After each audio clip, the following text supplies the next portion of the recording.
Donc aujourd'hui, nous allons écouter le texte qui va être lu le dimanche matin de Pâques. C'est Jean chapitre 20, versets 1 à 10. Le premier jour de la semaine, Marie-Madeleine se rend au tombeau de grand matin. C'était encore les ténèbres. Elle s'aperçoit que la pierre a été enlevée du tombeau. Elle court donc trouver Simon-Pierre et l'autre disciple, celui que Jésus aimait, et elle leur dit: On a enlevé le Seigneur de son tombeau, et nous ne savons pas où on l'a déposé. Deux petites remarques tout de suite. La première, nous. Les synoptiques nous disent aussi qu'il y avait plusieurs femmes le dimanche matin au tombeau. Simplement, Jean cite Marie-Madeleine parce qu'il met le zoom sur elle pour dire, voilà, regardez une femme, Marie-Madeleine, comment elle a vu des événements et comment elle les a interprétés. Puis on voit son cheminement en plusieurs temps. Là, on ne va voir qu'un temps ce matin parce que c'est ce qui est lu, mais cheminement en plusieurs temps. Voilà, donc c'est pas un obstacle avec les synoptiques, c'est simplement que Jean met le zoom sur Marie-Madeleine. Deuxième chose, notez bien, il y a un fait observable, la pierre a été roulée, violation de sépulture. Après, il y a l'interprétation des événements par Marie-Madeleine. Ils ont enlevé le corps, on ne sait pas où ils l'ont déposé. C'est son interprétation. Continuons la lecture. Pierre partit donc avec l'autre disciple pour se rendre au tombeau. Ils couraient tous les deux ensemble, mais l'autre disciple courut plus vite que Pierre et arriva le premier au tombeau. En se penchant, il s'aperçoit que les linges sont posés à plat, cependant il n'entre pas. Simon-Pierre qui le suivait arrive à son tour. Il entre dans le tombeau, il aperçoit les linges posés à plat, ainsi que le suaire qui avait entouré la tête de Jésus, non pas posé avec les linges, mais roulé à part à sa place. C'est alors qu'entra l'autre disciple, lui qui était arrivé le premier au tombeau. Il vit et il crut. Jusque-là, en effet, les disciples n'avaient pas compris que, selon l'Écriture, il fallait que Jésus ressuscite d'entre les morts. Premier point, la proximité entre Jésus et Pierre, Jésus et l'autre disciple, le disciple que Jésus aimait, et entre Pierre et l'autre disciple. Jean nous dit qu'il y avait une proximité entre eux. Alors, proximité sans doute douloureuse pour Pierre, puisqu'il a renié, proximité plus dans la fidélité pour l'autre disciple. Mais c'est vrai que tous les deux ont été fidèles au moment de la passion, ils ont été là, même de loin. Et puis là, le matin de Pâques, ils sont là tous les deux. Deuxième point, il y a un jeu là entre Pierre et l'autre disciple, on peut dire la prééminence. Ça veut dire que Pierre entre le premier, là c'est l'angle du témoin. Et puis il contemple, il prend du temps. Ça veut dire que Pierre a vu, et c'est important, il est témoin. Les premiers chrétiens disent, on ne vous raconte pas des blagues, c'est vraiment des choses que nous avons constatées. Nous avons des témoins pour le constater. Voilà, premier angle témoin. L'autre disciple, c'est plus l'angle de la foi. Alors, il fait le deuxième témoin pour que le témoignage soit recevable. C'est vraiment comme un rapport de police.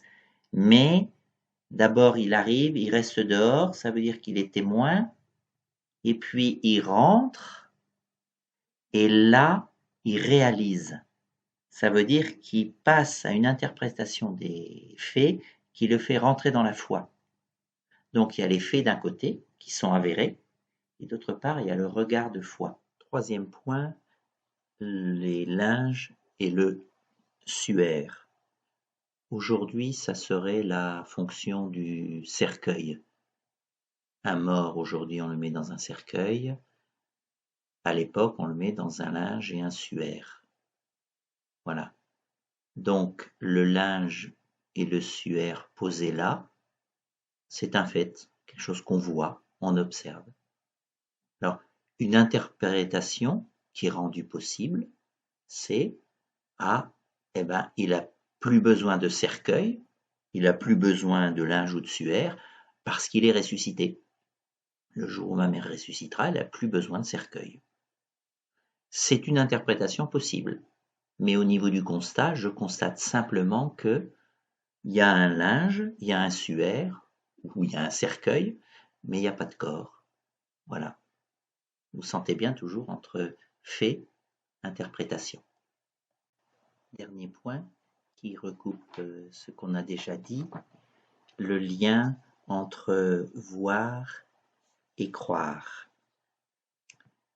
Notez Marie-Madeleine, elle voit la pierre rouler et elle a son interprétation. On a volé le corps. Pierre, il voit l'absence du corps, le suaire, les bandelettes. Il voit, il contemple et il ne tire pas de conclusion. Il constate simplement. L'autre disciple, il voit, et en 2 temps, ça veut dire qu'il faut du temps pour réaliser.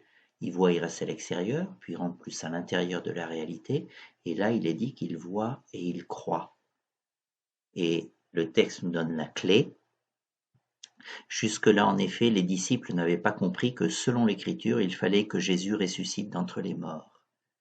Ça veut dire que là, l'interprétation vient de l'effet que je constate en lien avec ce que Dieu m'avait annoncé. Jésus, qui reprend d'ailleurs l'Ancien Testament, annonce qu'il devait mourir et qu'il serait ressuscité. Donc, l'autre disciple fait le lien entre les événements qu'il voit et la parole de Dieu. Et du coup, cela lui donne l'interprétation juste des événements. Ça veut dire ce que je vois, je constate, c'est parce que Jésus est ressuscité.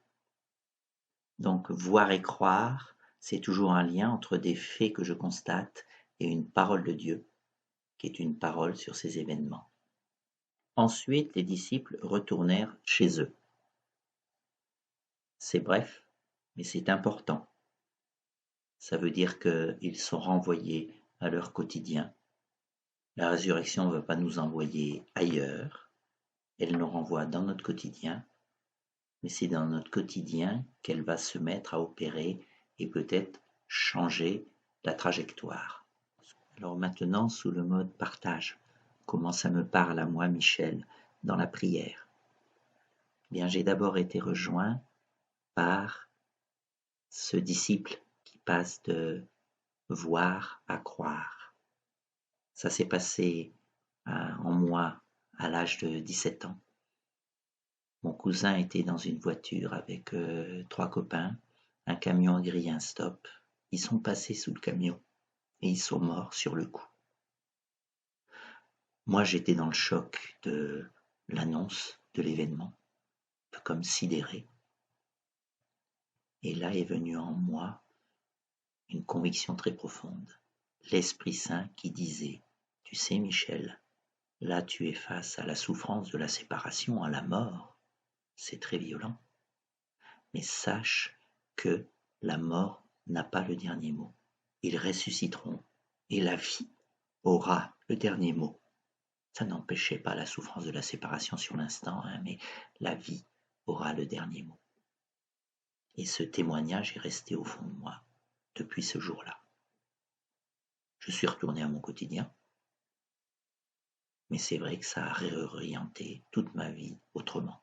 Ça m'a donné un cap. Voilà. Et en préparant, aujourd'hui, c'est étonnant, il y a un jour ou deux, je suis passé par une phase de doute. Ça m'était jamais arrivé. D'un seul coup, je doutais. Ça a duré 1 heure ou 2. Et puis là, très vite, la conviction, simplement le Seigneur qui me disait, tu vois, ça fait 47 ans en gros maintenant que tu vis ça, mais la foi reste un don. Si l'Esprit Saint ne te rend pas présent à cette réalité de Jésus ressuscité, à cette relation que tu as à lui, eh bien, toi, par tes propres forces, tu ne peux rien. La foi est toujours un don. spécialement ce temps de coronavirus. Esprit Saint vient vraiment soutenir tous ceux qui vivent cette expérience, croyants ou non croyants, mais vient soutenir chacun dans cette expérience de la séparation, du deuil. Amen et bon partage. Répand ton feu dans nos cœurs, esprit d'amour.